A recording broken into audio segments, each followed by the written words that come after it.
Hello दोस्तों, सभी को राधे राधे, नमस्ते, प्रणाम।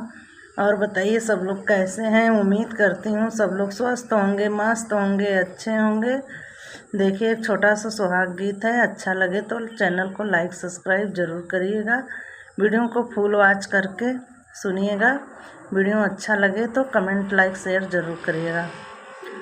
हाथवा में लोटा ली है, लोटावा में पानी जी चली है सुहाग सींच बाबा का दुलारी जी चली है सुहाग सींच बाबा का दुलारी जी।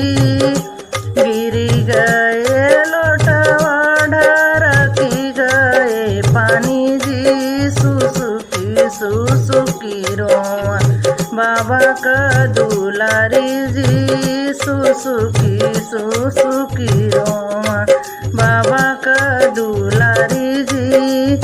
घोड़ावा चढ़लाया दुल्हे कवन राम पूछले न कौने गुने रोवत बाटू बाबा का दुलारी जी कौने गुने रोवताटू बाबा का दुलारी जी। गिरी गए लोटावा ढरकी गए पानी जी यही गुने रोवताटी बाबा का दुलारी जी।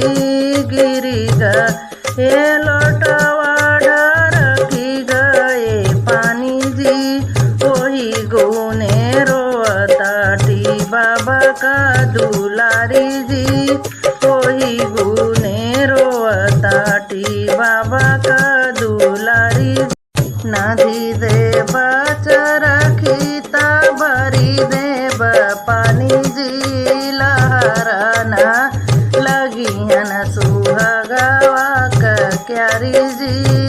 नदी देव चरखीता भरी देव पानी जी लहरा न लगी न सुहागवा का क्यारी जी। हाथवा में लोटा ली है, लोटावा में पानी जी चली है सुहाग सींच बाबा का दुलारी जी चली है सुहाग सींच बाबा का दुलारी जी।